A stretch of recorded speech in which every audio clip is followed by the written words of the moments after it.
자, 그러면 한 10분 쉬신 줄 알고 자, 계속하겠습니다. 자, 그러면 이번에는 자, 예정론으로 가겠습니다. 이거 지웁니다.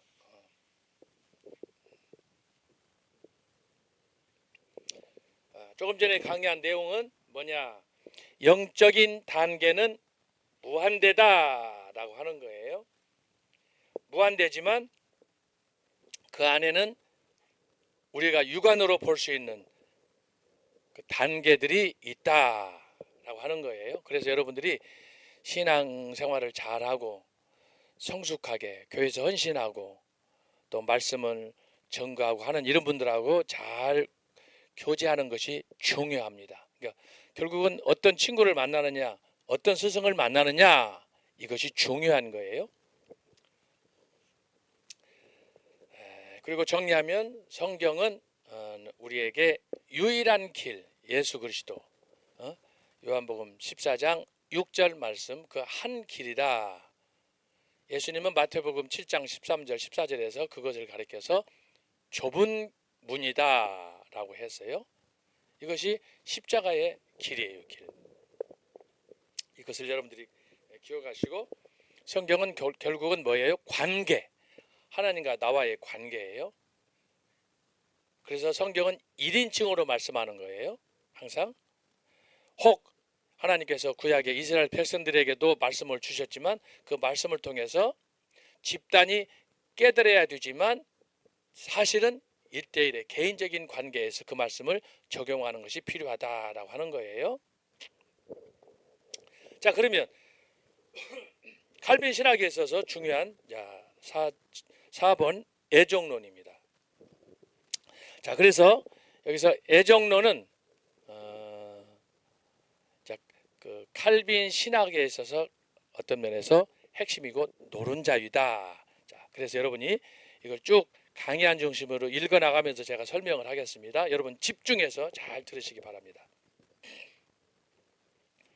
일반적으로 애정론은 칼빈 신학에 있어서 중심으로 알려져 왔습니다. 그런데 이 원리는 인간에게만이 아니라 창조된 모든 피조물 세계에서도 동일하게 나타납니다. 하나님의 애정에 따라 인간이 하는 모든 일, 인간의 최종적 운명은 하나님이 그리 되리라 미리 정하신 그대로 될 것입니다. 이 원리에 따라서 하나님은 누가 구원을 받고 누가 구원을 받지 못할 것인가에 대한 그분의 뜻을 결정해 놓으셨으며, 자, 이걸 잘 여러분이 판단해야 돼요. 이것을 결정했다라고 하는 거예요. 그래서 예정, 그러면 자, 예정에는 결국은 두 가지로 나타난다 나오잖아요. 뜻을 결정했다라고 그랬어요.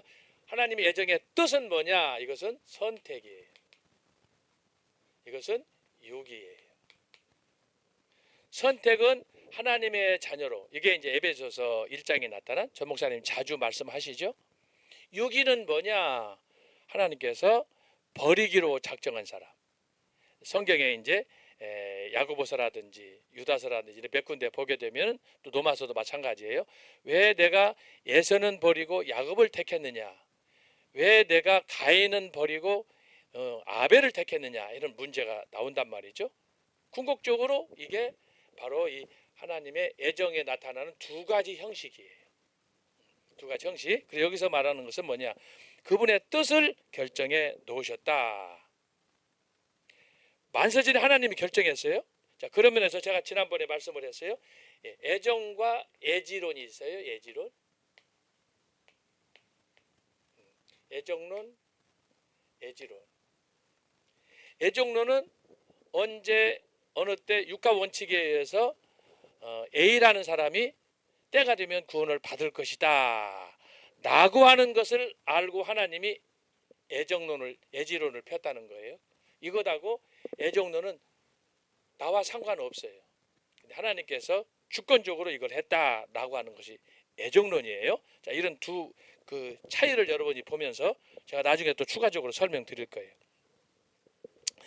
이 하나님의 뜻은 누구도 되돌릴 수가 없습니다. 인간은 죄로 타락함으로 모든 정신적 선과 구제를 초래할 수 있는 것에 의지 능력을 완전히 상실하였습니다. 때문에 하나님의 뜻이 선한 일이든 악한 일이든 인간이 하는 일로 인하여 변할 수 없으며, 만약 그럴 수 있다고 하는 것은 하나님의 절대 주권을 모독하는 것입니다. 이처럼 절망적인 상황에서 하나님은 스스로의 영광을 나타내기 위하여 그 자신의 결의로서 어떤 사람을 영원의 생명으로 애정하고 다른 사람들을 영원의 죽음으로 애정하셨다라고 하는 거예요. 자, 여기서 나타나는 것이 뭐냐? 선택은 이건 뭐예요? 영원한 생명. 유기는 영원한 죽음, 사망. 이거는 구원이에요.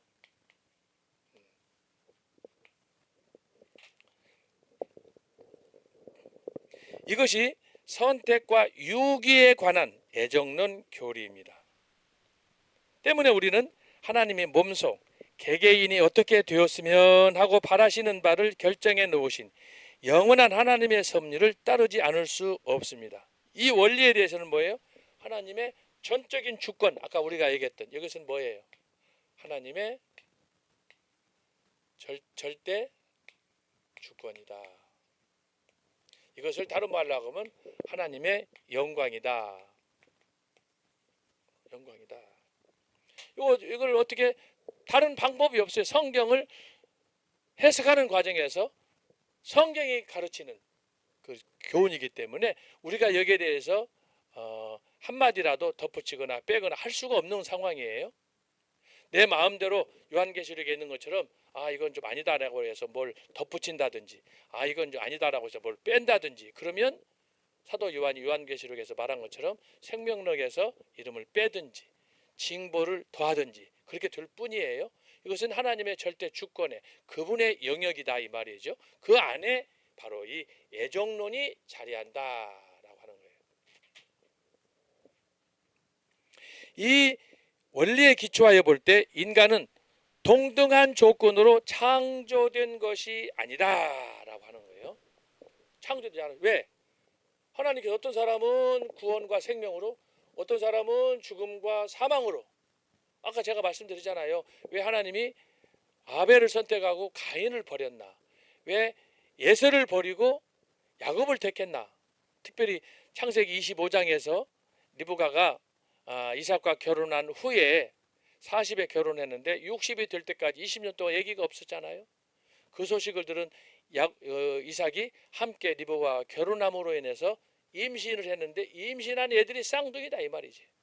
그 쌍둥이들이 그런데 임신을 했는데 뱃속에서부터 서로 투쟁하는데 너무너무 고통이 심하니까 리브가가 하나님 앞에 기도했잖아요. 그때 하나님께서 음성을 주셨어. 큰 자가 작은 자를 섬기리라 라고 하는 거예요. 그 다음에 큰 민족이 작은 민족을 섬긴다 이거죠.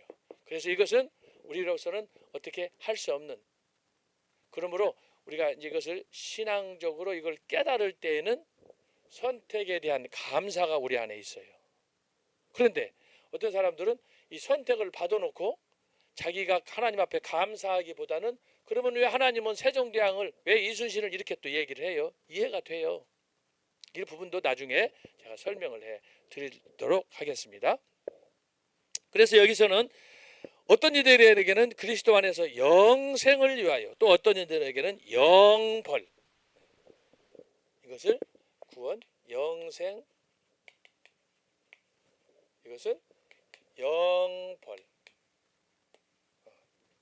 결국 똑같은 얘기예요. 하나님이 어떤 사람은 선택해서 구원과 생명을 영생으로, 요한복음 3장 16절에 있는 것 아닙니까? 하나님이 세상을 이처럼 사랑하사 독생자를 주셨으니 누구든지 그를 믿는 자마다 영생을 얻게 하려 하심이니라. 영생, 믿는 자에게. 그러나 믿지 않는 자에게는 요한복음 5장 24절에 있는 것처럼 심판이 주어지는 거예요. 심판. 이것을 가르친다. 자, 그런 면에서 이 성경의 이 구원, 생명에 관한 이 이야기, 예정론에 관한 것은 비밀 중에 비밀이에요. 그래서 이것 때문에 끝없이 지금까지 기독교 2000년 동안 논쟁이 되는 거예요. 근데 여러분 이것을 잘 이해할 때 애정론의 핵심은 뭐냐? 하나님 앞에 감사할 수 있느냐? 은혜의 빚자로서 네가 헌신할 수 있느냐? 이걸 요구하는 거예요 지금. 그러나 이것을 우리가 하나님 은혜를 알고 하나님의 구원에 감사할 때 이런 마음이 생기는 거지. 교회에 다니지 않는 어둠 가운데 있는 사람들은 애정이 뭐야? 그 사람들은 천국도 부정하고 지옥도 부정하고 그래서 모든 것들을 자기 중심적으로 살아가잖아요.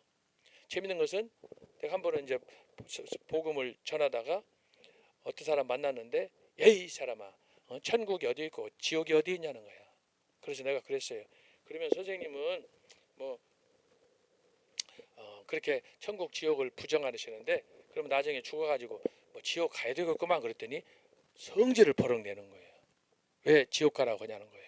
부정한 사람이 지옥 가라고 그러니까 지옥 가다고 했다고 성질 내는 거예요. 여러분 사람들은 자기도 알고 모르게 들은 지식들이 있어요. 이것은 단순히 우리가 배워서만이 아니에요. 들어서 조상 때부터 쭉 내려오는 거. 예를 들어서 공동묘지를 간다든지 장례식을 간다든지 이런저런 얘기들 요새는 유튜브를 본다든지 보게 되면 수많은 지식들이 나타나잖아요. 그걸 통해서 그러니까 로마서 1장에서도 말씀하잖아요. 하나님을 부정할래야 부정할 수가 없는 거예요. 왜? 여기서 조금 저기서 조금 들었든지 요즘 같은 경우는 또 인터넷 방송이 얼마나 많아요. 기독교 단체만 해도 5개 방송이 있어가지고 그냥 매일매일 쏟아지는 방송, 설교, 말씀, 찬양, 간증이 나오잖아요. 그거 안 듣는 사람이 누가 있어? 한 번씩은 다 들어보지. 적어도 주일학교를 다니든지 군대를 가든지 예수님 믿어라. 성례 어떤 사람은 세례도 받고 성찬식도 참석하고 별별 얘기 다 하는 거야. 그리스도의 사랑의 맛이 뭔가 복음의 맛에 대해서 아는 사람들이 많아요. 그러나 교회를 안 다녀. 졸업한 사람들이 많아요. 그러나 이 사람들이 언젠가 하나님 앞에 설 때에는 나 그런 거 모른다고 아무도 나한테 전도한 적 없다고 그거 부정할 수가 없다는 거예요. 부정할 수가 없다라고 하는 거예요. 여기서 강조하는 것이 뭐냐라고 하면은 예외 없이 모든 인류는 심지어 자연 만물도 여러분 하늘에 있는 참새 한 마리도 하나님의 뜻이 아니면 떨어지지 않아요. 들에 있는 풀도 나무도 저 바다에 있는 어류도 여러분 하나님께서 그 요나 같은 선지자는 배신하고 도망갔을 때 하나님께서 바다에 큰 물고기를 숨겨놓잖아요. 물고기도 선택받는 거예요. 선택. 그런 면에서 우리가 여기서 애정론에 대해서 깊이 참 하나님의 신비를 여기서 깨달을 수 있는 거예요. 그래서 이것을 애정론을 가지고 우리가 자꾸 질문을 던질 거 아니라 애정론을 통해서 저는 개인적으로 그래요. 이것을 묵상하고 강의하고 말씀을 읽을 때마다 하나님께서 왜 세상에 미물 같은 나를 버러지 같은 나를 하나님이 구원하였나 이걸 생각하면 선택 하나님 앞에 구원과 영생과 생명을 주신 하나님 앞에 뭐예요? 감사하는 거예요. 감사. 이게 은혜예요. 그래서 애정론은 바로 이 비밀을 가르쳐 주는 거예요. 하나님이 왜 나 같은 사람을 선택하셨나? 내가 뭐 성실하기를 합니까? 뭐 지혜가 있습니까? 뭘 합니까?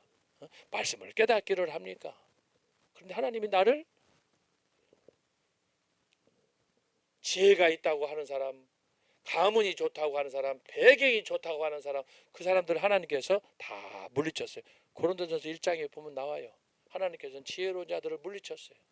세상에 미련한 사람들을 택하여 당신의 종을 세우고 복음을 전하는 증거자로 세웠다고 말씀하시잖아요. 이게 바울의 얘기예요. 바울은 당대 최고의 지성인이었잖아요. 그런데도 불구하고 전도에 미련한 것으로 복음에는 장땅이 없어요. 복음을 붙잡고 하나님의 은혜 말씀 십자가 앞에서는 다 어린아이야. 사도 바울이 아까 제가 얘기했잖아요. 정상급의 정상에 오르는 그리스도의 정상에 이르는 그런 사람이었지만 동시에 그는 가장 낮은 자리잖아. 이게 복음의 비밀이야. 그래서 하나님의 은혜는 깨달으면 깨달을수록 어린아이가 되는 거예요.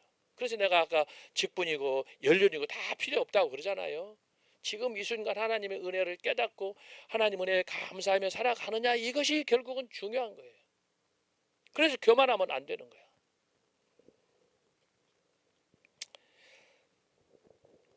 자, 그래서 이 세상에 사람들이, 수많은 사람들이 살다 가고 지금도 살고 앞으로 태어날 것이지만 모든 사람이 다 공평한 것은 아니다. 태어날 때 이미 선택과 유기가 있다라고 하는, 불공평이야. 그런데 하나님께서 저와 여러분에게는 특별히 선택을 통해서 영원한 영광을 누릴 수 있는 하나님의 자녀로 세우셨다. 그래서 제가 얘기하는 거예요. 감사하고 은혜의 빚진 자로 살아간다라고 하는 거예요.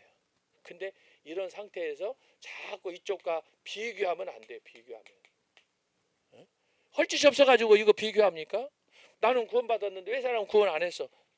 이거는 어떻게 내가 할 수 있는 문제가 아니야. 내가 뭐 돈을 주고 뭐 기도한다고 그래서 천주교에서는 저 유아 림보에 있어가지고 연옥이 있어가지고 내가 기도하고 헌금하면은 올라가 천국까지 간다는 그런 게 아니에요. 내 노력으로, 내 공로로, 예수 그리스도의 믿음, 그분의 의로 내가 살아가는 거고 내가 천국 가는 것이지 내 의로 가는 게 아니에요. 나는 자랑할 것이 아무것도 없다니까. 그래서 생각하는 게 뭐예요? 은혜에 감사하는 것밖에 없는 거예요. 그래서 아까 내가 영적 단계도 얘기했지만 그것이 뭐냐? 영적으로 성숙한 사람, 깊은 비밀을 아는 사람, 이런 사람들은 하나님의 은혜에 감사하고 그것에 늘 심취해 사는 사람이야. 자기 자신을 부정하는 사람이야. 그래서 이 단계가 무한정이라고 제가 하는 거예요. 무한정. 그래서 섰다고 생각하면은 안 되는 거예요. 그래서 이 하나님 영적 단계는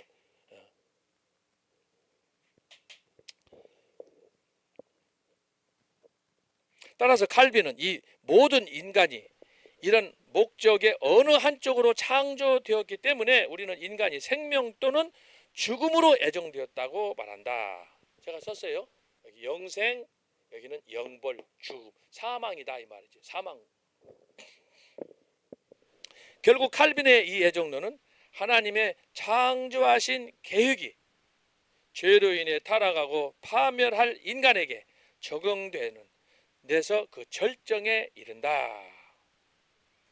인간은 하나님의 이 같은 자의적 행위에 대하여 그 결과를 수용할 뿐 누구도 항거할 수 없다. 이것이 이제 나중에 17세기 가면 칼빈주의 5대 교리를 얘기할 때, 칼빈주의 5대 교리할 때 이걸 다른 말로 하면은 똘트 총회, 똘트 교리라고도 해요. 똘트 신조 5대 교리가 있어요.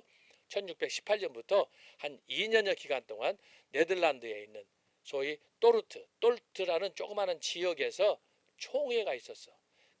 그때 당시에는 국가 교회에 속한 그런 교회들이 많이 있는데 소집해가지고 그곳에서 총회를 했는데 그 총회에서 이 반대가 뭐냐? 아르미니우스. 제가 얘기했죠? 아르미니우스.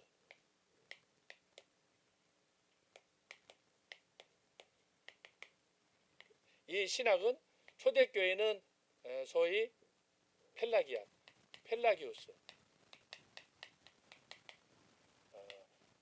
AD 4세기경 4세기. 아르미니우스는 AD 17세기. 그 다음에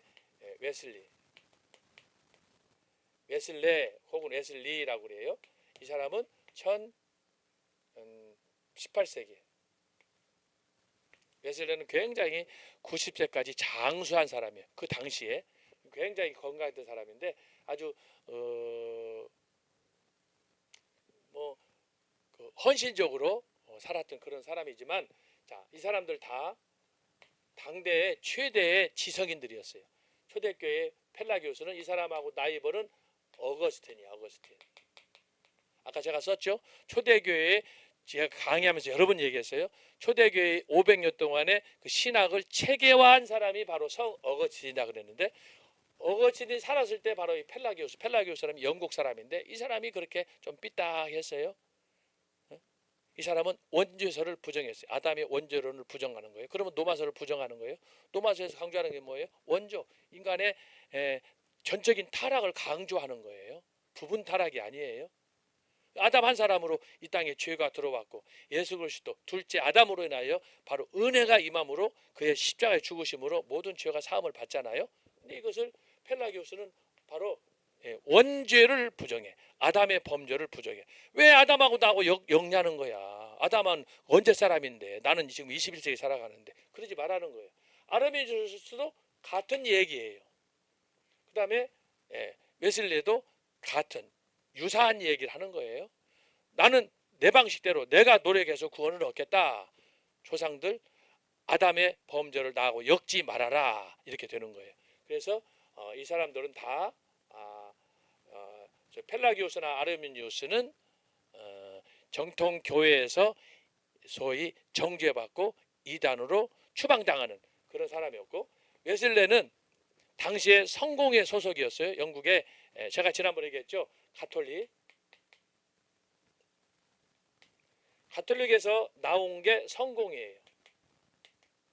영국 이걸 앵글리칸이즘이라고 그래요. 여기는 로마 가톨릭이라고 그러고. 근데 웨슬레는 바로 이 성공의 사제였어요. 성공의 영국의 성공이 거기 그 앵글리칸 교회, 영국 교회 국왕이 머리로 있는 그 교회의 사제였는데, 그 사제로 있는 동안에 이렇게 로마 가톨릭 마치 루터가 개혁을 하듯이 교회가 이러면 안 된다, 깨어나야 된다. 그래서 개혁 운동을 주도하고 가는 데마다 예배를 하고 부흥 운동을 얘기하니까 가는 데마다 웨슬리가 설교하고 교회를 세울 때마다 교인들이 막 몰리고 어마어마하게 사람들이 몰리는 거예요.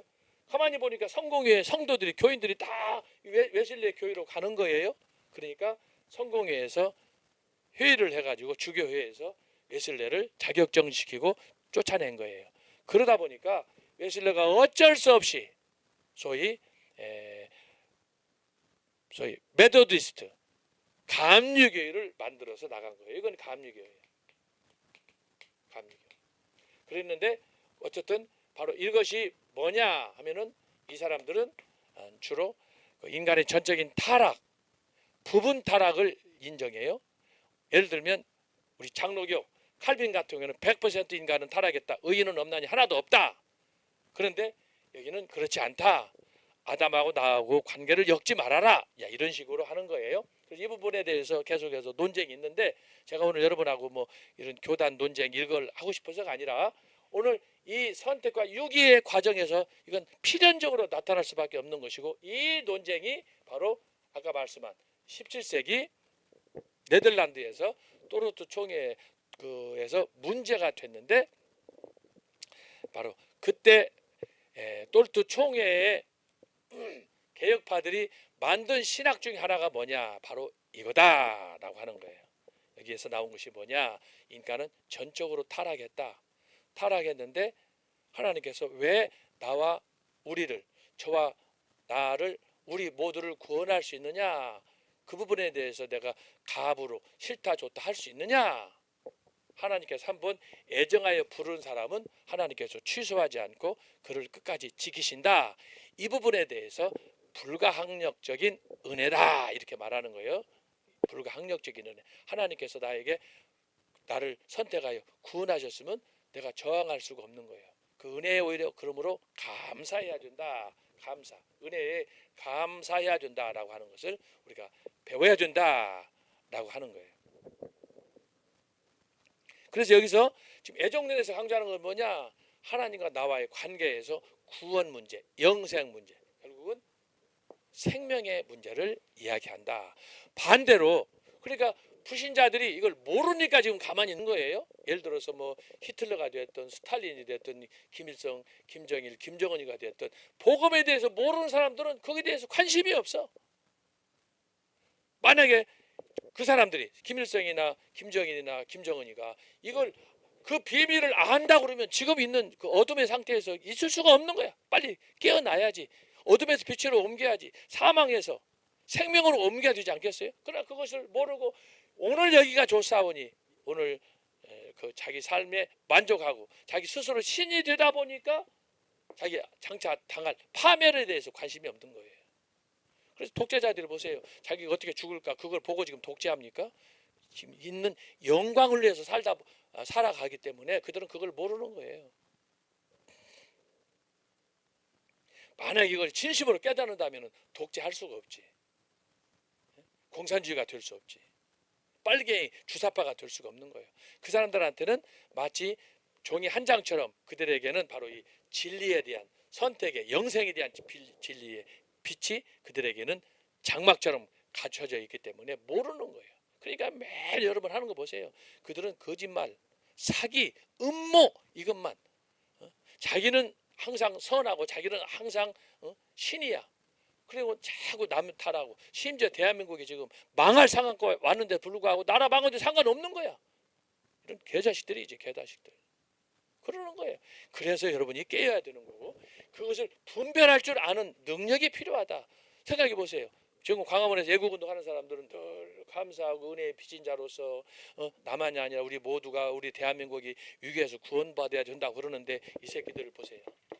소위 가인의 후손이라고 하는 이 어둠에 있는 사람들을 보세요. 그들은 지들끼리 술 먹고 그들끼리 놀고 그들끼리 거래하고 그들끼리 장난치고 이런 사람을 생명을 해하고 죽이는 심지어 대통령까지 국민 투표로 해서 뽑았는데 이게 사법부 농간으로 이렇게 대통령을 농단하면 되겠어요?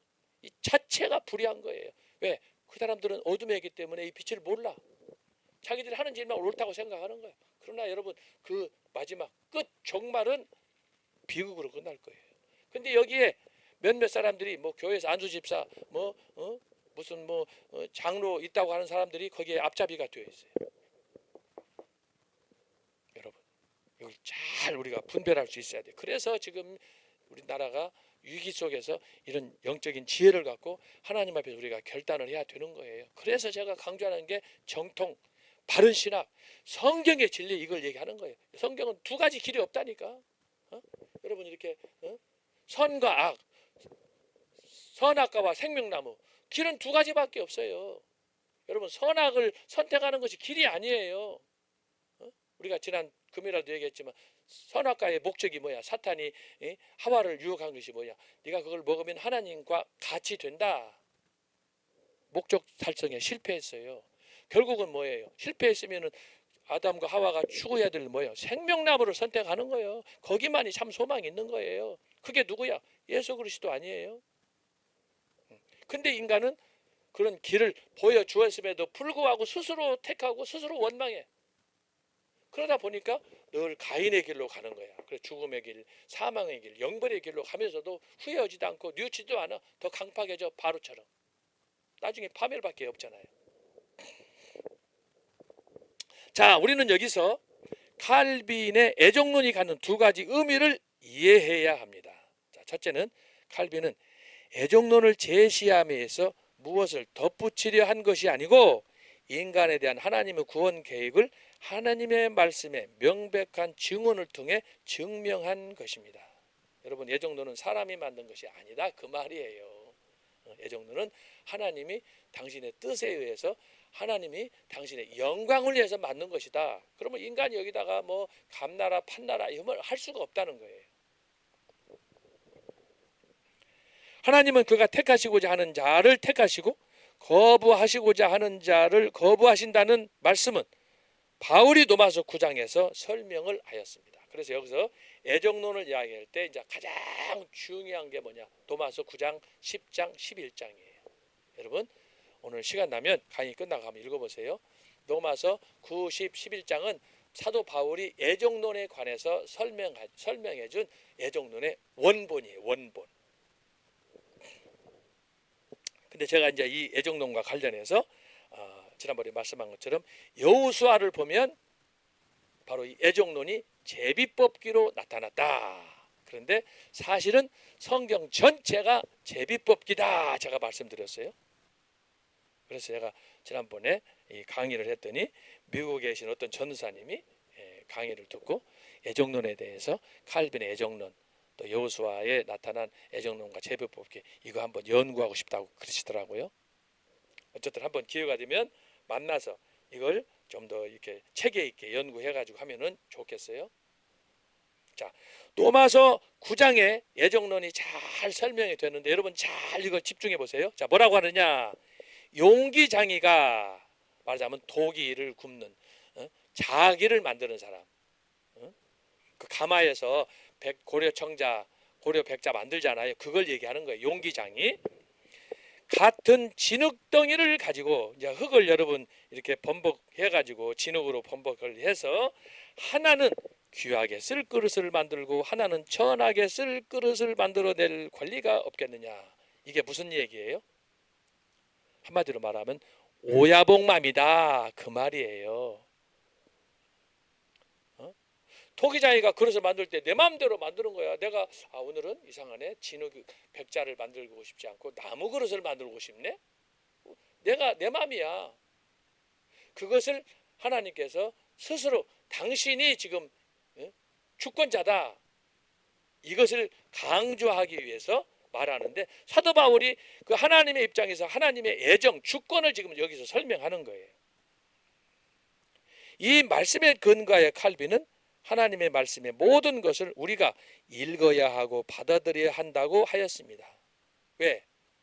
그분은 창조주고 우리는 피조물이잖아요. 하나님의 애정은 이 말씀 속에 분명하게 지적되어 있음이 나타난다라고 하는 거예요. 그래서 하나님께서 당신의 형상대로 아담과 하와를 지으셨잖아요. 모든 인간을 만들었잖아요. 그러니까 우리는 어떻게 해야 돼요? 오늘 옹기장이가 자기가 진흙덩이로 원하는 그릇을 만드는 것처럼 그릇을 찌그러게 만들든지 그걸 하얗게 만들든지 검게 만들든지 그건 오야복 마음이다 이 말이에요. 하나님 마음이다. 그렇기 때문에 때때로 이것과 관련해서 우리 교회 안에서도 하나님은 왜 나를 남자로 만들었나? 왜 하나님이 나를 여자로 만들었나? 그래서 미국에서는 특별히 이 좌파의 이 자유주의적인 세속주의의 영향을 받은 사람들은 그래서 성 전환을 하는 거예요. 근데 이번에 트럼프 대통령이 나는 두 가지 성만 인정한다. 세상에 미국 군대 가운데서 한 15,000명의 성 전환한 사람들이 있었대. 그것들은 참 제가 입장이 곤란한 게 목욕탕에 간다든지 화장실 간다든지 참 그 껄쩍지근한 얘기야. 아무리 남자가 여자로 수술을 했다고 그래가지고 수술 가보세요. 어떻게 되겠어요? 또 여자가 남자가 되었다. 야, 이거 참 여러분 중성은 없고 하나님은 남자와 여자로 양성만을 인정을 했고 근데 세상이 거꾸로 돌아가다 보니까 지금 별별 일들이 다 있는데 이번에 트럼프가 대통령이 딱 나는 두 가지만 인정하겠다. 그래가지고 지금 직장에서 군대에서 다 성전환 수술한 사람 레즈비안들 호모들 다 내쫓아 추방시켜버리고 있잖아요. 결국은 뭐예요? 성경으로 돌아가자. 그렇지 않으면 살 수가 없다. 이것이 미래가 힘있는 나라로 세계의 위대한 나라로 가는 길이다. 아마 이번에 저는 개인적으로 트럼프 대통령이 그걸 만약에 성취시켜버리잖아요. 미국은 자유주의적인 세속주의적인 모든 신학들이 정화되리라고 저는 봐요. 일론 머스크 보세요. 이 사람이 자기 새끼가 그렇게 성전을 해가지고 아들 놈의 새끼가 여자가 돼 있으니 그걸 어떻게 불러야 돼? 우리나라에도 하리수가 있잖아요. 어떤 사람들은 하리수 보고 언니 여자들하고 어울리니까 언니 그러는데 그게 됩니까? 어머니 아버지가 아들로 낳는데 우리 따라 그러면 되냐 말이야 이게. 그런 식으로 사람의 성을 바꾸고 족보를 바꾸면 되냐고. 자 이렇게 해서 결국은 첫 번째는 뭐냐? 하나님이 하신 일을 우리는 인정할 수밖에 없다 하는 것을 애정론이 가르쳐준다. 그게 뭐냐? 하나님의 주권이다. 그것은 뭐예요? 그분이 원하는 거니까 하나님의 영광이다 라고 하는 거예요. 제가 이것과 관련해서 성경을 좀 여러 군데 찾아봐야 되는데 강의한 또 이렇게 복잡해지니 헷갈리니까 제가 안 찾아보고 나중에 찾아보도록 하겠어요. 자 2번입니다. 하나님이 애정해 놓고 계시다는 사실을 성경 말씀에 계시되어 있다는 것입니다. 하나님 애정했다라는 것이 근거 없는 것이 아니에요. 성경에 계시되어 있어. 그것이 지금 아까 말씀한 에베소서 1장에 보면 1장 3절부터 쭉 14절까지 기록이 되어 있어요. 나중에 찾아볼게요. 그러나 애정론은 이 사실을 넘어 하나님의 무한하신 속성의 신비에 쌓여 있습니다. 자, 여기서 제가 설명할 것은 뭐냐? 자, 성경에 애정론이 기록이 되어 있잖아요. 지금 아까 제가 로마서 9장 얘기하고 지금 에베소서 1장 얘기를 했는데, 자, 성경에 애정론이 있다 그랬어요. 자, 그런데 여러분, 성경의 애정론은 하나님의 속성, 하나님은 절대 주권, 하나님은 무한하셔요. 무한, 무소부재야. 능력이 한이 없어요. 자, 이런 하나님인데 이 하나님은 다시 말하면 소위 계시의 주체야. 근데 하나님께서 이 계시의 주체, 성경이 기록되기 전에는 뭐가 있었느냐? 하나님의 스스로의, 하나님 성부 성자 성령 스스로의 계시만 있어요. 영으로 계셔서, 성영으로. 그런데 이 하나님께서 때가 되면, 그래서 창세기 1장, 요한복음 1장, 요한일서 1장의 이 태초의 시작이 연도가 다른 거예요. 그런데 바로 하나님께서 요한일서에 보게 되게 되면, 요한복음 1장에 보게 되면 바로 이 성경이 계시로 나타났는데, 이 계시는 뭐냐? 하나님의 계시, 시 공간을 초월한 하나님의 계시가 바로 어디로 들어오느냐? 시 공간의 제약 속에 들어오는 거예요. 계시가. 그러니까 하나님의 이 계시가 성경을 통해서, 그래서 아담의 나이라든지 그 인간의 족보라든지 이런 걸 보게 되면은 다 그 기한을 살고 사람들이 죽어가잖아요. 그것이 성경 말씀을 통해서 우리에게 육안으로 확인할 수 있도록. 그러나 그 전에는 육안으로 확인이 안 돼. 하나님이 영이시기 때문에. 그런데 이것이 성경 말씀을 통해서 하나님의 애정론이 이게 나타났는데, 그 하나님의 애정론을 우리가 육체를 가진 우리 존재가 말씀 통해서 이렇게 아까 로마서 9장에 있는 것처럼 설명을 다 해주어도 우리가 이것을 완벽하게 이해하기가 쉽지 않다라고 하는 거예요. 왜? 창조 전이나 창조 후나 하나님의 구속의 원리는 이 모든 자체가 뭐예요? 이 모든 자체가 비밀이에요. 비밀. 신비예요. 신비예요. 그러니까 우리의 구원 자체가, 저와 여러분의 구원 자체가, 하나님 백성이 된 자체가 비밀이고 신비야. 놀라운 거예요. 놀라운 거예요. 지금 세상에 이 78억, 80억의 이 사람들이 살고 있다고 하는데, 어떻게 해서 그 가운데 대한민국에서 이 좁은 서울 바닥에서 저와 여러분을, 혹은 미국에 있든 혹은 일본에 있든 혹은 태국에 있든 어디에 있든 간에 하나님이 왜 나 같은 사람을 꼭 집어서 당신의 자녀로 삼았는가? 그럼 내가 얼마나 잘났는가? 잘난 거 아무것도 없어요.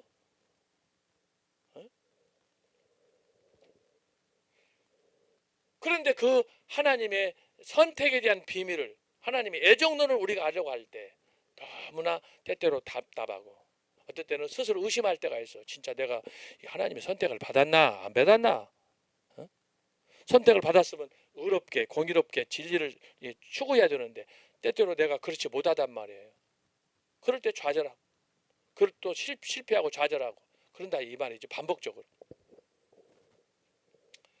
그래서 성경에 나타난 이 구체적인 애정론에 관한, 하나님께서 만세전에 나를 애정했다 그랬는데, 그것이 성경에 기록적으로 문자로 기록되어 나타났는데 그것을 내가 다 알 수 있느냐? 몰라. 그러니까 하나님께서 사도 바울을 통해서 로마서 9장을 통해서 이 토기장의 비유를 통해서 설명해 주는 거예요. 그런다고 해서 우리가 이걸 아느냐? 잘 모른다니까. 어떤 면에서 애정론은 사실적으로 사실인데 그걸 다 깨닫기는 영원한 숙제야. 영원한 비밀이야. 그러나 부분적으로 우리가 알 수 있어요. 어떻게 알 수 있어요? 내가 기도하고 내가 찬양 돌리고 말씀을 묵상하고 은혜를 사모하고 애국운동하고 이런 일련의 우리의 삶을 통해서 내가 빛 가운데 사는구나, 하나님의 자녀인 것을, 하나님의 선택받은 종인 것을 아는 거예요. 그 이상 나가면 안 돼요. 그 이상 나가서 내가 신이 되려고 하고 내가 재판장 되려고 하면 안 되는 거예요. 그게 성경이 가르쳐 준 거예요. 그래서 항상 선을 넘지 않고 하나님의 부르심이 합당하게 그 안에서 살아가려고 하고 나의 존재를 통해서 하나님 앞에 영광 돌리는 그런 삶이 선택받은 애정론자의 삶이다 라고 하는 거예요. 자, 그런데 두 번째 줄 보세요.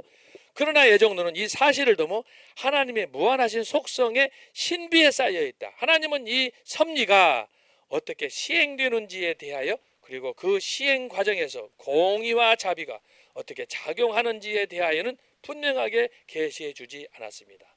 이게 무슨 말이냐? 하나님이 나를 예정을 했는데 어떻게 살아라 대략을 말씀했지만 오늘은 종로 가거라, 오늘은 청계천 가거라, 오늘은 미국 가거라, 이런 말씀을 안 주셨다 이 말이죠. 그것은 하나님께서 나에게 주신 자유의지를 통해 내 스스로 선택하고 항상 빛 가운데 공의를 생각하며 살아가도록 하나님이 나를 만들어 준 거예요. 그런 면에서 여기에 선택받은 자의 책임이 따르는 거예요. 책임. 그런 거 보면은 성경 말씀은 정말 심오한 말씀이 단순한 애정론, 선택이라고 해서 끝나는 것이 아니고 그걸 통해서 하나님은 저와 여러분의 삶을 끝까지 또한 추적하고 계시는 거예요. 하나님이 선택하고 이런 특권을 받은 만큼 우리의 삶이 열매를 맺어야 된다는 거예요. 그러니 얼마나 어렵습니까? 따라서 인간이 하나님의 말씀에 철저히 경청하면서 취할 수 있는 유일한 자세는 애정의 사실과 신비를 모두 받아들이는 것이다. 제가 얘기했죠? 자, 애정론은 비밀과 신비다. 내가 예를 들어서 하나님 나라의 자녀가 됐다. 그것은 사도 바울의 고백에 의하면 나같이 연약하고 부족하고 범죄한 죄인 중에 교수가 없어요. 근데 하나님은 나를 당신의 백성으로 삼으시고 나를 당신의 사역자로 사도의 직분을 주어서 복음을 증거하게 하셨다. 그 사이 하나님의 소명과 사역에 대해서 이걸 생각하면 상상할 수 없는 거예요. 이 비밀이 그래서 크고 놀라운 거예요. 여기에 사도 바울이 감격하는 거예요. 감격하는 거예요. 나는 죄인 중에 교수인데, 나는 날마다 죽어야 되는 사람인데 하나님이 나 같은 사람을 이렇게 사도로 세우셔서 복음을 증거하게 하느냐. 그래서 로마서 6장에서는 하나님의 사랑을 아는 사람은 그 아는 사랑만큼 더욱 헌신한다는 거 아니에요? 이게 사도 바울이에요. 그런 면에서 아까 제가 첫 시간에 얘기했듯이 영적 성숙의 단계는 끝이 없다. 그런데 사도 바울은 정상에 있다. 예수 그리스도를 닮는 그 신앙의 정도까지 올라갔다라고 하는 거예요. 그런 면에서 책임이 뒤따른다. 여기 신비 비밀을 얘기할 때 이것과 관련해서 뭘 얘기한다고? 반드시 책임. 이것을 성경에서는 다양하게 해석하는 거예요. 이것이 달란트 비유예요. 지혜로운 다섯 처녀, 미련한 다섯 처녀의 비유예요. 씨 뿌리는 비유예요. 모든 것들이 여기에 다 포함되는 거예요. 그러니까 이것을 여러분들이 성경을 그래서 단순하게 읽으면 안 되고 창세기부터 계시록까지를 전체를 통으로 보고 이것을 성경을 접근해야 되는 거예요. 그런 면에서 성경 같은 책이 없는 거예요. 성경은 처음부터 계시의 책이야. 처음부터 계시의 책인데 그 계시는 예정론, 나를 위한 책이야. 나를 위한 종교야. 이게 기독교예요. 근데 그것은 뭐예요? 선택과 영생, 구원, 생명을 통해서 하나님 앞에 감사하면서 은혜 안에 빚진 자로 살아가도록 하시는 것이 기독교의 진리다 라고 하는 거예요. 다시 말하면 하나님의 권능과 섭리에 순복하는 것이다. 그 이상 우리에게 요구되는 어떠한 사변도 하나님께서는 용납하지 않는다. 그러니까 철학이나 이런 구습이나 이런 것들을 따라가면 안 된다는 거예요. 오직 저와 여러분이 미쳐도 하나님의 말씀, 하나님의 사랑, 하나님의 구원, 성경 말씀에 미치라고 하는 거예요. 오직 하나의 선택이에요. 길은 하나밖에 없어요. 예수 그리스도의 구원의 길, 좁은 길, 비아돌로로사, 십자가의 길, 그 하나밖에 없어요. 그래서 여러분이 은혜를 받고 하나님 앞에 헌신할 때 혹이라도 말씀 위에 쓰려고 노마 카톨릭처럼 혹은 다른 종교들처럼 아니면 이단들처럼 스스로 신이 되고 교주가 되려고 하면 안 되는 거예요. 항상 감사하는 마음으로, 주님 앞에서 배우려고 하는 마음으로, 주님 앞에서 죄인된 마음으로 살아가는 거예요. 이게 평생 예수님의 제자들이, 특별히 사도 바울이 가르쳐준 삶의 모범이에요.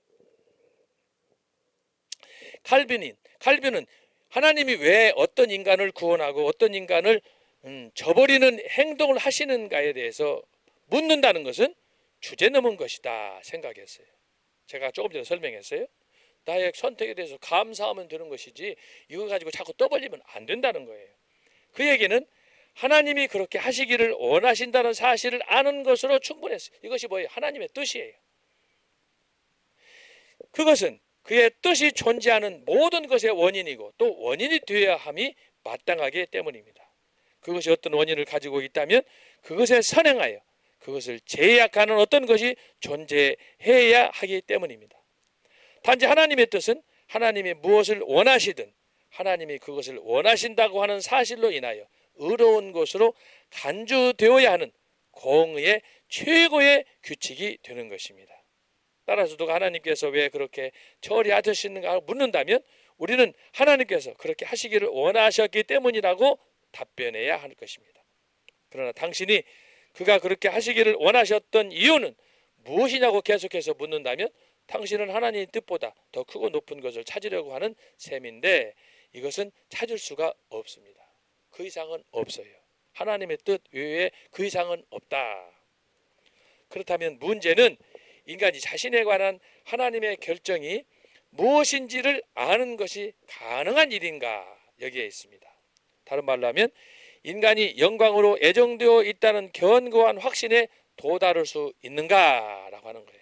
결국은 오늘 여기 설명한 거 예정론의 끝은 뭐냐? 하나님의 영광이다. 이 물음에 대한 칼빈의 대답은 인간이 구원에 이르는 과정을 서술하는 것이었습니다. 먼저 칼빈은 인간이 스스로의 주인, 자신의 결정자가 되려고 하는 욕망이 모든 인간 본성에 뿌리 깊이 박혀 있다는 것을 발견하였습니다. 이것이 다른 말로 하면 타락의 본성이에요. 하나님과 같이 되려고 하는 아담의 마음, 사탄의 유혹을 거부하지 못하는, 이건 누구에게나 다 있다고 하는 거예요. 이것이 칼빈의 지적입니다. 이것은 인간의 교만이며 자신의 행동이 자신의 최종 운명에 영향을 미치리라고 믿는 확신입니다. 이것을 추구하고 이것을 자꾸 집중하게 되면 이것이 뭐냐? 이것이 곧 펠라기우스고 이것이 곧 아르미니우스고 이것이 곧 웨슬리안으로 가는 길이다. 결국은 뭐예요? 하나님 없이 스스로 독립하려고 하는 거예요. 이것은 개개인이 자신에게 유리하도록 하나님을 움직이려고 하는 경향을 말합니다. 하나님만이 인간의 운명을 결정하심을 계시해주는 하나님의 말씀과 만나게 될 때 철저히 도전을 받게 되는 것은 이 같은 인간의 보편적 충동 때문이십니다. 여러분, 꼭 우리가 아까 이야기한 대로 뭐 펠라기우스나 그다음에 또 이렇게 그 웨슬레나 또 아르미니우스나 이런 사람들이 얘기했지만 그 사람들의 공통적인, 그 사람뿐만 아니라 우리 모두에게 있어서 인간의 그 근본적인 문제는 뭐냐 그러면 내가 왜 타락했냐, 내가 왜 죄인이냐, 내가 왜 멸망의 대상이냐 하는 거예요. 그거에 대해서 우리가 끝없이 이제 도전하게 되는데 이것은 지금도 마찬가지지만 앞으로도 여러분 사는 동안에 끝없이 여러분에게 질문으로 떠오를 거예요. 그래서 중요한 게 뭐냐, 항상 나의 선택에 대해서 감사하고 하나님의 은혜에 빚진 마음으로 살아가는 거예요. 이거 외에는 여러분 절대 다른 거 생각하면 안 되는 거예요. 자기 자신을 쳐서 복종시켜야 되는 거예요. 자기 자신을 무슨 수를 써서라도 여기에 집중하는 거예요. 그게 바로 사도 바울의 은총의 신앙, 그것이 바로 초대교회를 대표한 성 어거스틴의 은총의 신앙, 그것이 바로 개혁자 존 칼빈의 하나님의 영광, 은총의 신학이에요. 은총의 신학. 알았어요? 그래서 여러분이 성경에 대해서 관통해야 돼요. 성경에 대해서 깊이 묵상하고 성경을 연구해야 돼. 그런 가운데 여러분이 우리가 방황할 때 정광호 목사님을 만난 거야. 정광호 목사님 만난 거야. 한국에 성경 영계에 몇 사람들이 있어요. 옛날에 1900년대에 활발했던 유명한 부흥사들이 많이 있는데 그 중에 우리가 아는 대로 여의도 순복음교회를 개척하신 조영기 목사님, 그 사람은 자기 이름으로 만족하지 않아서 자기 별명을 하나 아호를 붙였어. 자기 이름은 영산이라는 거예요. 신령한 산이라는 거야. 근데 사실은 저기 조영기 목사 같은 경우에 60년, 70년, 80년 동안 서대문에 있다가 여의도로 교회를 개척해 나가가지고 돌아가시기 몇 년 전까지 여의도 순복음교회를 통해서 지방에 있는 여러 지역교회를 통해서 세계에 다니면서 부흥하는 과정을 통해서 조영기 목사가 끼친 용기, 폴 용기초 대단했잖아요. 대단했어요. 그랬는데 조영기 목사 같은 경우 그렇게 크게 역사를 끼치면서 하나님의 공의를 온 땅에 드러내고 그랬는데 그 중심이 너무너무 중요한 거예요. 하나님 앞에서 그 은혜에 감사해서 하나님 앞에 빚진 마음으로 그가 마지막에 돌아가기 전에는 지금 우리가 지금 징변한 애국운동, 공산주의 여기에 맞서서 우리가 끝까지 투쟁하고 싸워서 나라를 지켜야 할 것에 대해서 말씀하잖아요. 한경림 목사, 김중근 목사, 조영기 목사. 특히 김종근 목사님 같은 경우는 가족들이 다 대나무 창에 찔려서 죽고 말이 하는 것들. 야, 여러분 말이 그렇지 얼마나 끔찍합니까? 그런데 하나님께서 이렇게 그들을 구원하여 주심으로 인해서 그들의 공통점이 뭐냐? 나라 살리는 길, 애국의 길, 이곳으로 가는 거예요. 이것은 구약으로 보면은 이스라엘 사람들이 이스라엘 나라 공동체를 중시하는 것과 똑같은 거예요. 나라가 없으면 개인도 없어, 교회도 없어, 직장도 없어, 가족도 없어, 다 죽는 거예요.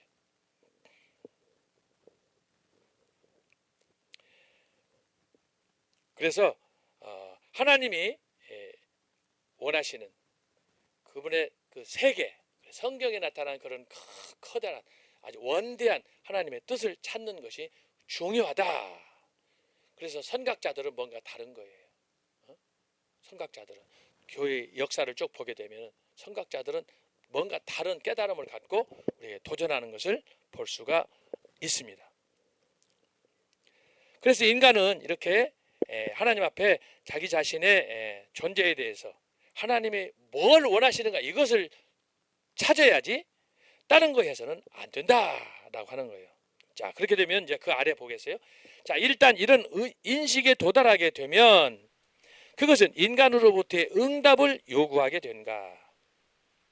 인간은 스스로 하나님이 결정권을 갖는다는 사실을 받아들이거나 거부하게 된다. 만일 하나님의 절대성이란 사실 앞에서 겸손히 머리를 숙이는 경우 인간은 이와 동시에 그 자신의 무가치성을 시인하며 자신을 하나님의 뜻에 복종시킨다. 전형적인 사례가 바로 사도 바울 사례 아니에요. 그가 얼마나 리얼하게 그의 서신서의식을 고백합니다. 합니까? 그는 그렇게 되기를 바랍니다. 좋든 나쁘든 나는 하나님의 계획에 복종합니다. 라고 말하게 된다. 하나님의 뜻에 복종해. 이것이 바로 전 목사님이 설교하셨던 사도 바울의 영적 주소, 5대 주소. 거기에 잘 나타나 있죠. 바로 이것이 칼빈에게는 신앙행위의 핵심입니다. 이런 겸손한 받아들임은 자신이 영광으로 운명 지어져 있고 선택받은 자들 가운데 속해 있다는 절대적 확신을 갖게 합니다. 하나님의 영은 인간의 겸손한 복종에 대하여 구원의 확신으로 보상해 주시는 것입니다. 그리하여 인간은 자신이 구원을 받았다고 믿는 확신에 이르게 됩니다. 이렇듯 믿는 자에게 있어 예정의 섭리는 공포와 불안의 근원이 되는 것과 달리 평온하고 흔들리지 않는 신뢰의 가장 확실한 기반이 되는 것입니다.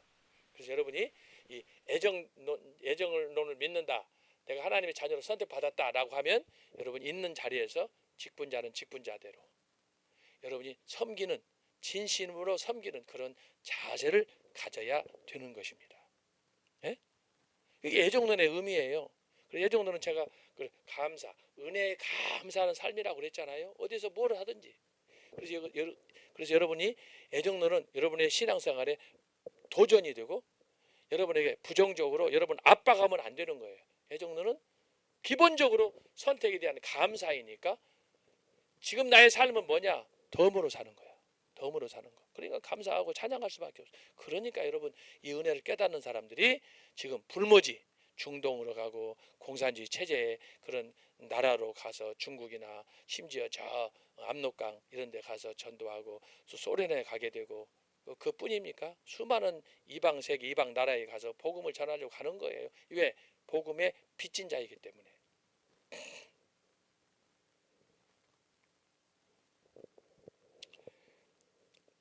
자, 그래서 우리는 바로 영원히 변치 않는 하나님의 삶에 감사하면서 그러나 우리의 삶은 그 길고 긴 여정 속에서 자주 의심하고 범죄하고 실패하고 또는 유혹을 초래할 수 있지만 이런 것들은 언제나 하나님의 불변하심을 회상하고 하나님이 당신의 선택의 섭리에 충실하심을 돌봄으로써 극복될 수 있습니다. 이게 무슨 말이냐? 여러분은 나의 선택에 대한 작은 믿음이 그 믿음 때문에 여러분이 좌절하고 실망하면 안 되고 왜? 나보다 크신 하나님, 창조주 하나님, 능력이 하나님이 계시기 때문에 내 자신의 작은 그런 마음의 상태에서 벗어나서 위대하신 하나님, 찬송가도 있잖아요. 위대하신 하나님, 복음성가 있잖아요. 그런 것처럼 항상 그래서 우리는 고개를 들어서 하늘을 바라보고 하나님 위대하심을 찬양하면서 살아가는 거예요.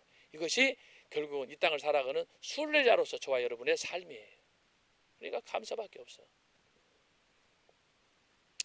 하루하루 살아가는 것이 감사예요.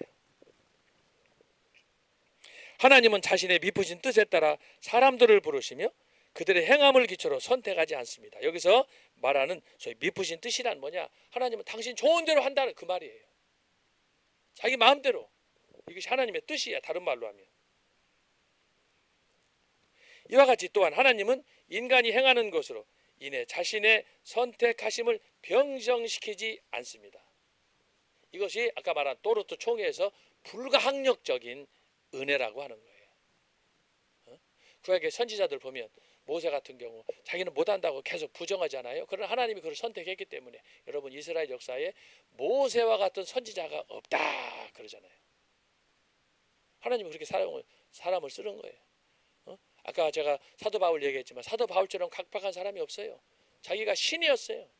그런데 하나님의 소명을 받고 그가 죽기까지 충성하는 모습을 보면 정말 감동이고 정말 눈물밖에 나오지 않는 것을 볼 수가 있습니다.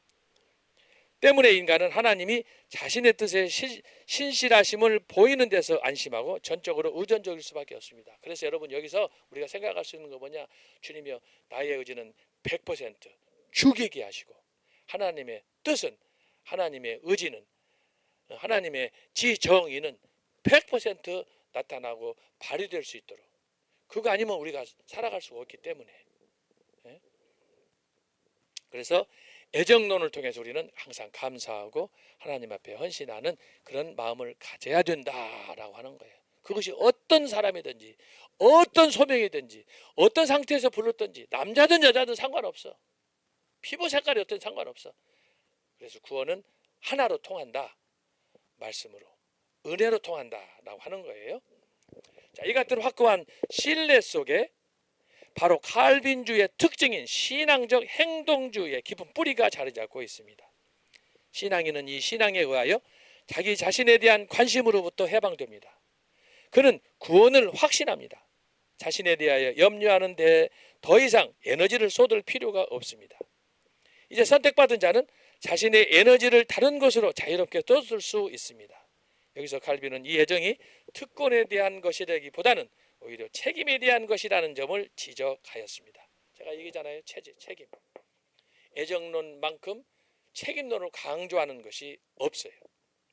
그래서 여러분 만약에 여러분이 하나님 은혜에 감사하다면 책임을 다하는 거예요.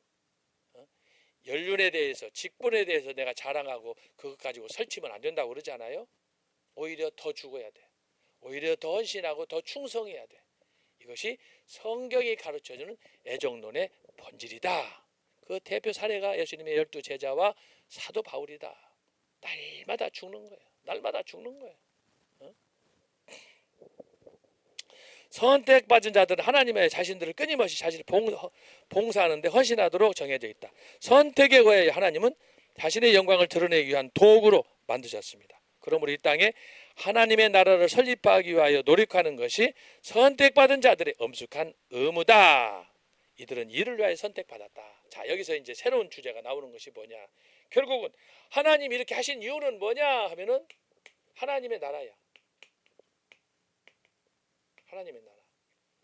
제가 언젠가 성경에 나타난 주제 중에 핵심 주제가 뭐냐라고 말한 적이 있어요. 여러분 성경에 보면은 수많은 주제가 나와요. 우리 인간에게 필요한 주제들이에요. 다.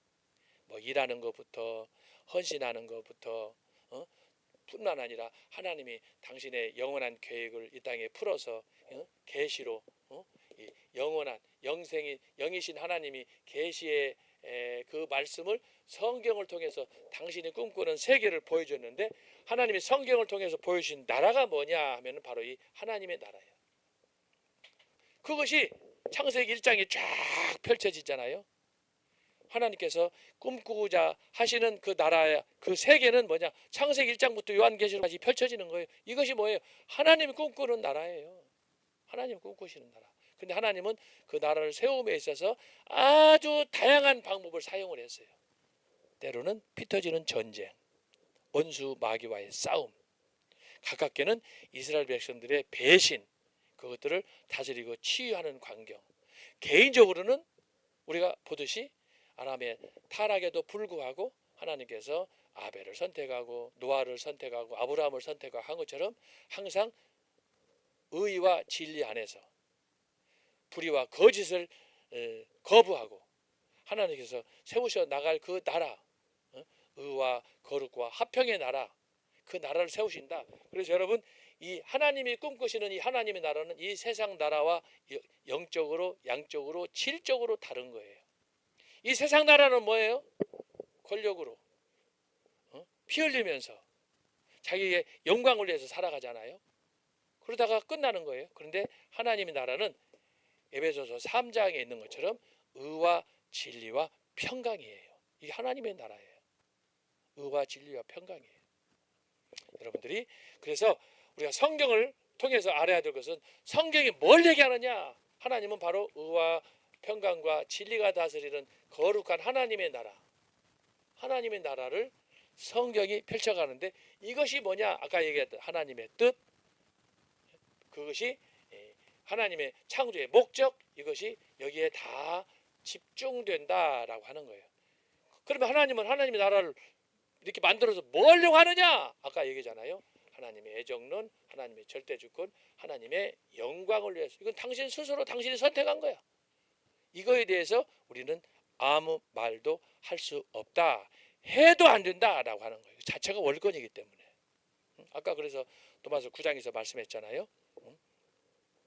토기장이의 비유를 통해서 토기장이가 자기가 원하는 대로 만들고 싶은데 왜 나무 그릇이 왜 질그릇이 왜 나를 나무 그릇을 안 만들었냐, 나무 그릇이 왜 나를 질그릇을 안 만들었냐 할 수가 없는 거예요. 그 모양 그 모습대로 살아가는 거예요. 그래서 저와 여러분도 때때로 어떤 사람은 키가 크고 키가 작고 어떤 사람은 피부가 하얗고 어떤 사람은 검고 그 자체에 대해서 불평하면 안 되는 거예요. 그래서 독실한 성실한 그런 성숙한 그렇지 않은 나의 나 된 모습에 대해서 하나님 앞에 감사하며 살아가는 거예요. 불평하지 않는 거, 남하고 비교하면 안 되는 거예요.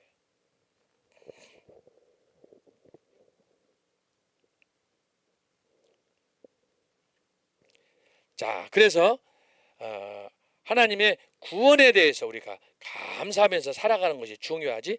자꾸 누구하고 비교하고 하고 하면 안 된다. 그래서 하나님이 세우신 그 나라 목적에 의해서 우리는 하나님의 나라 자녀로서 하나님 나라 일꾼으로서 우리가 선택을 받았잖아요. 그렇기 때문에 하나님의 영광을 위해서 우리가 살아가는 밖에 없어. 이것이 하나의 목적이야. 하나님의 나라. 이것이 성경의 전체 내용의 핵심이야. 하나님은 당신의 나라. 그래서 예수님도 그러잖아요. 주기도문에서도 하늘에 계신 우리 아버지여 이름이 거룩히 여기심을 받으시오며. 주기 때문에 나라도 하나님의 나라예요. 사도신경도 하나님의 나라가 주제예요. 이것이 성경이 창세기부터 계시록까지 제시하는 하나님의 뜻, 하나님의 나라예요. 그 하나님의 나라는 의와 평강과 희락이 다스리는 거예요. 거룩이 다스리는 거예요. 거기에는 거짓말하는 사람, 요한계시록에 보게 되면은 거기는 개 같은 사람, 더러운 사람, 온갖 죄악으로 물든 사람, 거기는 누가 간다? 그리스도의 세마포로, 그리스도의 보혈로 깨끗하게 정함을 받은 의인들이 간다라고 하는 거예요. 자, 그래서 여러분들이 이것을 기억하는 것이 중요하다. 하나님은 이 세계를 위한 한 가지 계획을 갖고 계신데, 그것은 곧 우리가 그의 계획을 사회에 각인시키기 위한 보냄받은 자로서 적극적으로 살아가는 것입니다.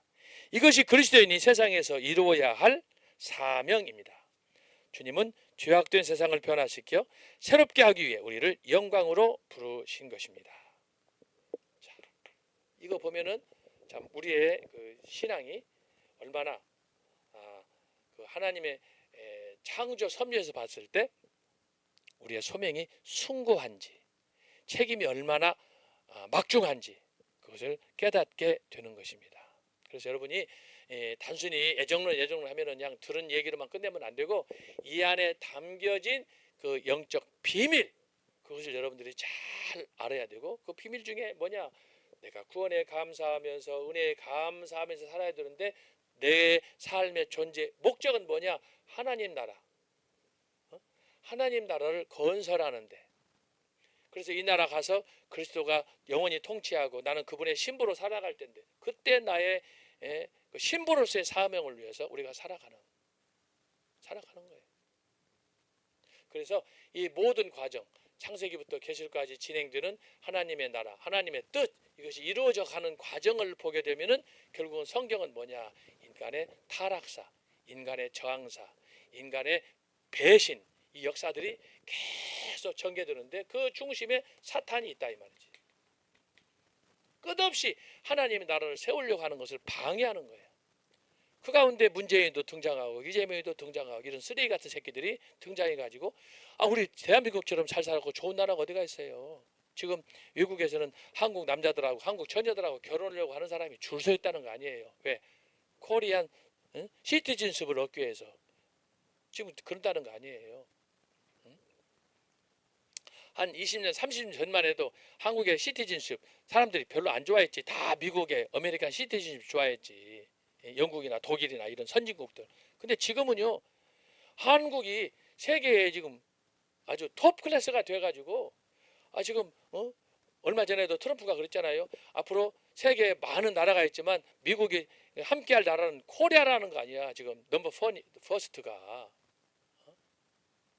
다른 나라는 기대할 게 없다는 거예요. 한국한테 잠수함 지금 군함이 세계에서 한국이 값싸고 시기 단축하고 질 좋고, 여러분. 그래서 엊그저께 어떤 박사님이 강양을 보니까 앞으로 한국의 미래는 지금 훤히 열렸다는 거야. 그런데 지금 윤석열 대통령을 탄핵해가지고 지금 나라가 이 모양 이끄는데 이 반대 세력들을 보세요. 어둠의 세력들을 보세요. 나라가 망하든 안 망하든 지들을 위해서, 한 놈을 위해서 막 매진하고 거짓말하고 사기치고 지금 그러지 않습니까?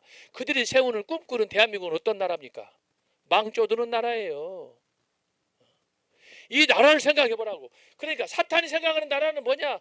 망하든 그 다음에 굶든, 누구도 이 사탄은 안중이 없어요. 이 사람은 뭐예요? 사탄의 최종 목표는 무조건 자기의 원수들은 다 굴복시키는 거야. 마태복음 4장에 있는 것처럼 심지어 예수님까지 굴복하라고 그러잖아요. 머리 숙이라고 그러잖아요. 여러분, 예수님을 가지고 장난치는 사탄 마귀 새끼 이거 보잖아요. 그 사탄은 오직 자기를 위해 산다고. 이게 영적 교만 아니고 이게 루시퍼 아닙니까? 이것으로부터 깨어나서 사탄의 그런 어둠의 왕국으로부터 우리는 뭐 해야 돼요? 모든 것들을 하나님의 영광을 위하여. 그런 면에서 칼빈은 대단하다니까. 나 자신의 집착에서 벗어나서 우리 모든 공동체, 하나님의 나라, 하나님의 교회 일꾼.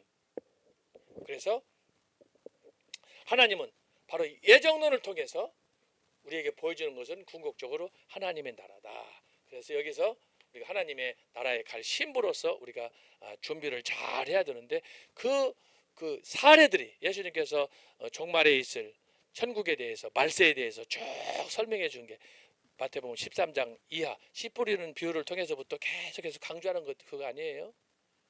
천국은 어떻게 하라고 그랬어요? 예? 그물 비유 같은 거 보세요. 그 다음에 밭을 감추인 보화를 보세요. 어느 날 한 농부가 밭에서 일을 하는데 갑자기 땅속에서 금덩어리가 나온 거야. 그러니까 그것을 살짝 묻어놨어. 묻어놓고는 그 밭 주인에게 가가지고 주인님 이 땅을 이 밭을 내가 사고 싶습니다. 얼마 주면은 되겠습니까? 밭 주인은 모르는 거예요. 그거 뭐가 들었는지 어떻게 알아? 그러니까 흥정을 하니까 예를 들어서 뭐 10억을 달라. 아 그래요?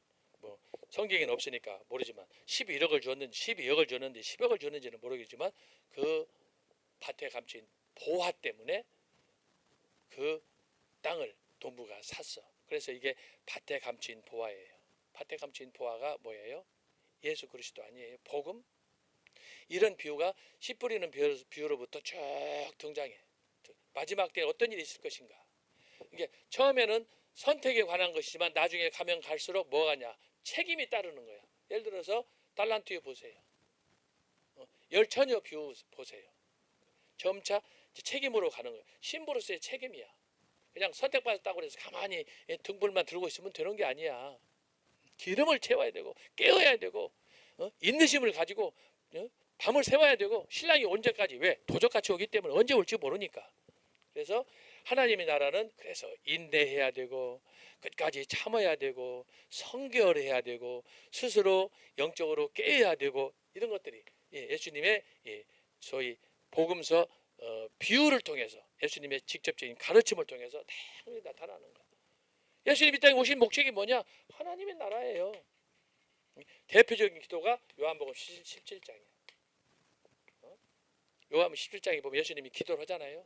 내가 이 땅에 오기 전에 아버지와 더불어 영원 아버지 품속에 있던 그 시절부터 이 땅에 와서 하나님이 아버지의 뜻을 따라서 당신의 사람들을 부르시고 제자들을 부르시고 그러나 내가 머물 땅은 이 땅이 아니고 아버지의 품이라는 걸 알고 혹시라도 내가 그 땅에 가더라도 이 땅에 있는 제자들을 아버지 불쌍히 여겨주시고 저들이 하나 되게 하시고 예수님의 제사장적 기도 아닙니까? 그래서 바로 이 애종론은 뭐냐? 이 하나님의 절대적 영광인데 궁극적으로는 뭐냐? 하나님께서 세우신 하나님께서 갖고 계시는 하나님의 나라를 어떻게 해요? 아버지께서 원하시는 대로 통치하도록 하는 거예요. 이 하나님의 나라에 저와 여러분이 그리스도의 신부로 가는 그날까지, 그 나라에 들어가는 그날까지 우리가 스스로 절제하고 거룩하고 성령의 충만을 받아서 하나님의 신부로서 쓰임 받아야 될 줄로 믿습니다.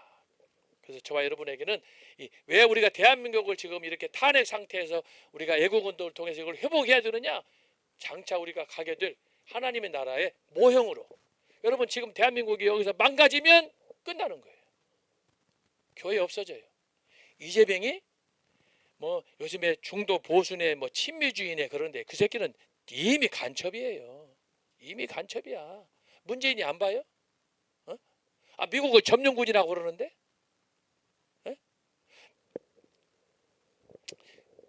이재명이 말은 한마디도 여러분 귀에 다르면 안 돼요. 달콤한 소위 유언비어 이런 얘기들을 막 쏟아내기 때문에 여러분 거기에 관심 가지면 안 돼요. 여러분 얼마나 교활한지 여러분 보세요. 사탄 이상으로 더 교활해. 이재명이는 어떤 면에서 얼굴이 천의 얼굴이야. 언제 어떻게 변할지를 몰라.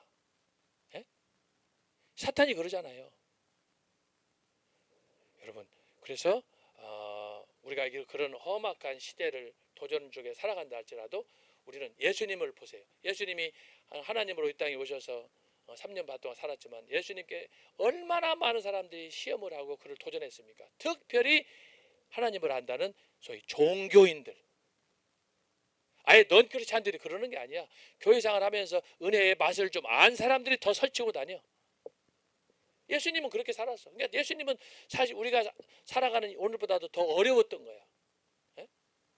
왜? 예수님이 살았던 시대 자체가 다 하나님을 아는 사람들이야. 같은 동족이고. 근데 그 사람도 예수님을 시험하는 거야. 네가 하나님이냐? 네가 진짜 죽었다가 3일 만에 부활하냐? 온갖 시비. 왜 주일날 기적을 행하냐? 왜 여기서 이적을 행하냐? 사사건건 예수님한테 딴지 걸잖아요. 응? 근데 오늘 우리는 그래도 이렇게 불신자들 또 일부 이렇게 당이 다른 관계로 소속이 다르지만 여러분 우리는 어떤 면에서 지금 애국운동하면서 광화문에서 큰 고통을 당하지만 예수님이 당했던 당시의 그 고난하고는 비교가 안 되는 거예요. 그러나 공통점은 뭐예요? 우리가 애국운동을 통해서 나라를 살려야 된다. 예수님은 그 복음 전도 사역을 통해서 하나님의 나라를 이 땅에 세우는 것이다.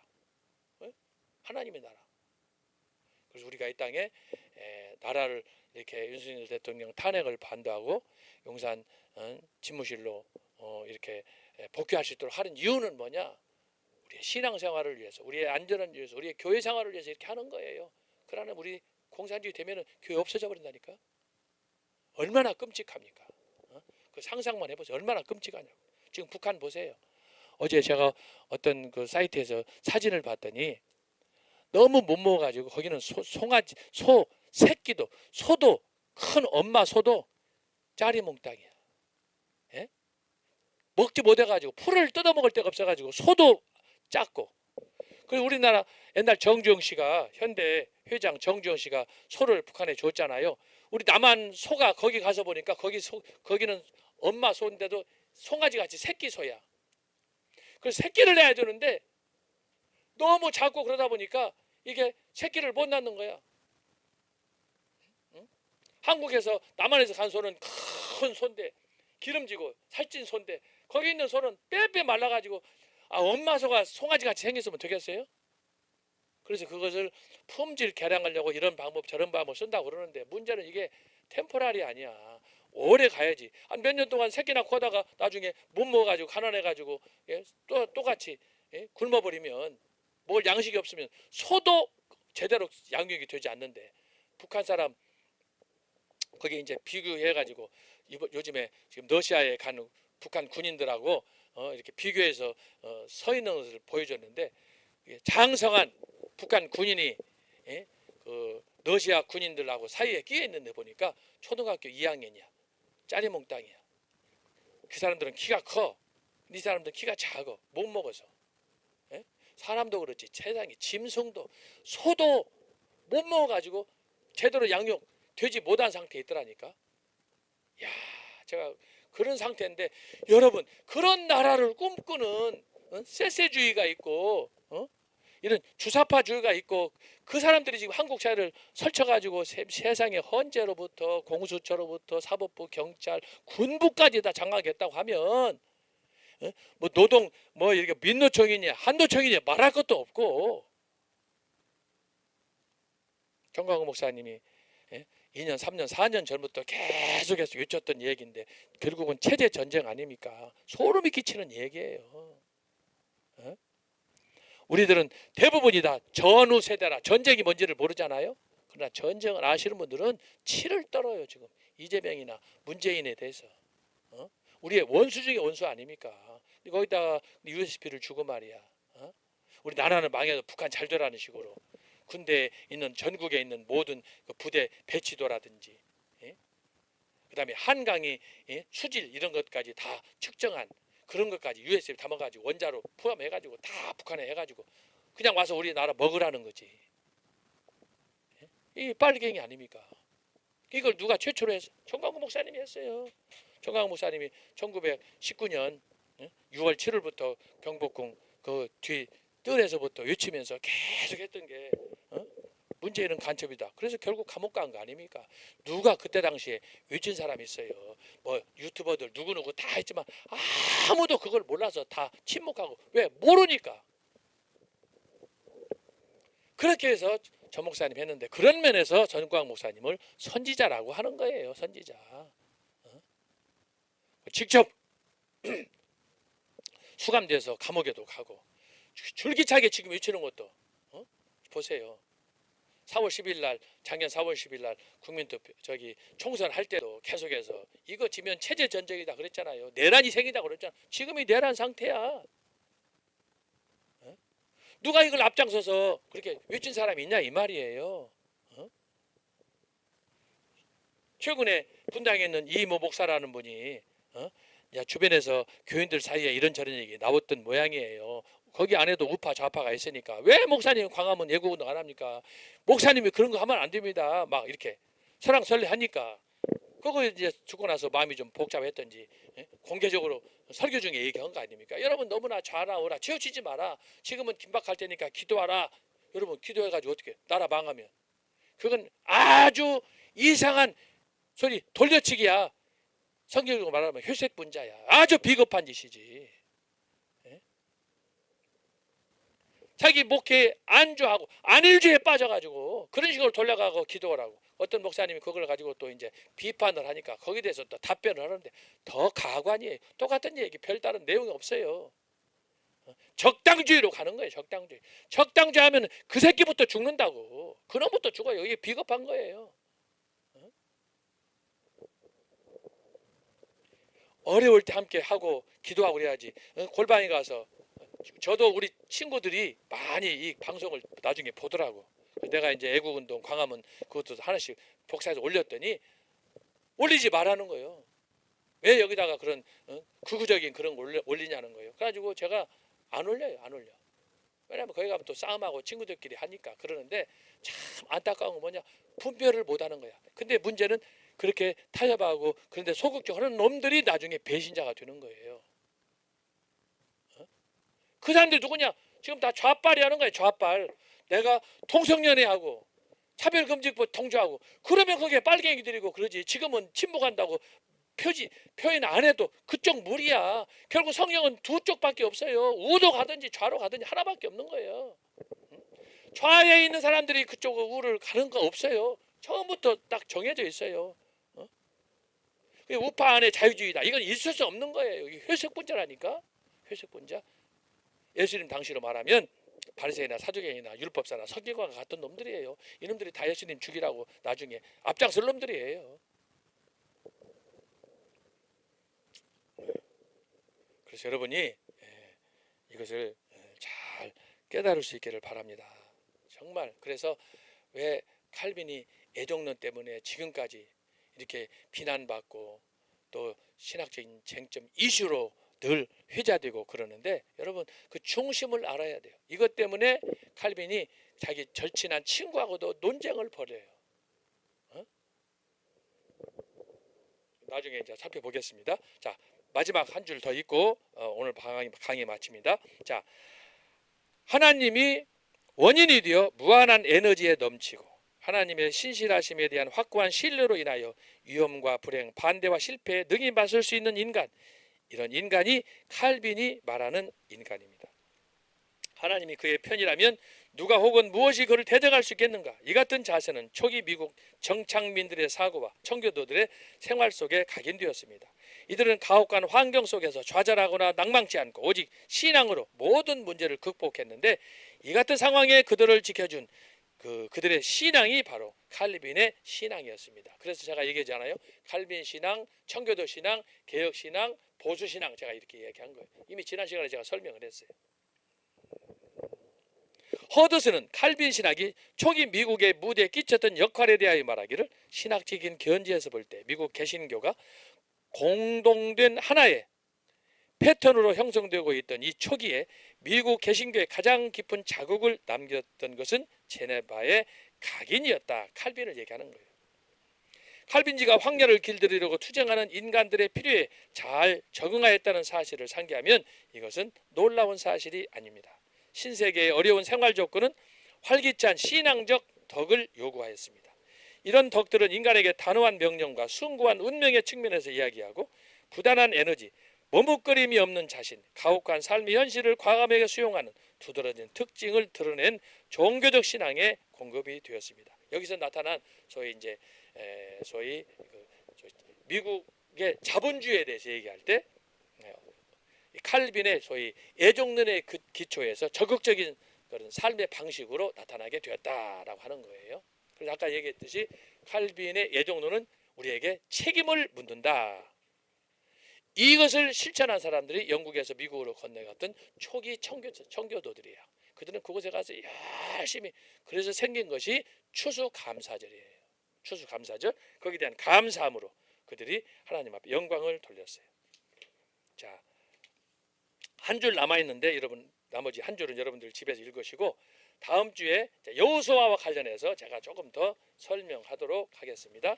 그래서 오늘은 여기까지 칼빈의 애정론에 대해서 말씀을 정리하였습니다. 자, 정리하시고 다음 주에 애정론과 관련해서 제가 도표로 현실적으로 설명해 드리겠습니다. 기도하겠습니다. 하나님 아버지 감사합니다. 오늘도 칼빈의 신학 핵심 상황들을 세 가지, 네 가지로 정리해서 살폈습니다. 오직 성경, 하나님의 주권, 애정론, 그리고 특별히 칼빈의 그 애정론 관련한 그 깊은 의미, 하나님 나라와 관련해서 말씀을 나눴습니다. 이 중심에 칼빈이 추구한 하나님의 영광, 오직 하나님만을 생각하는 그의 신앙이 자리하였습니다. 하나님 아버지, 이것이 단순히 교리적인 논쟁으로 끝나지 않게 하시고 이 말씀을 통해서 하나님 앞에서 늘 스스로를 점검하며 구원에 감사하며 끝까지 우리의 사명을 감당하는 저희들 되게 하여 주옵소서.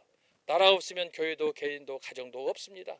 이 대한민국이 반드시 이번에 탄핵에서 이렇게 대통령이 업무를 시작해야 우리가 사는 길이 오니 끝까지 지켜주시고 이번 주 당장 오늘부터라도 헌재에 있는 1시부터 탄핵 반대운동 3.1절 토요일 날 있을 광화문의 애국운동 하나님이여 불쌍히 여겨주시고 모든 민족이 모든 백성이 함께함으로 반드시 이번에 탄핵 반대 이것을 거부하고 나올 수 있는 그래야 한국이 다시 한번 제2의 건국으로 가는 그런 은혜를 허락하여 주옵소서.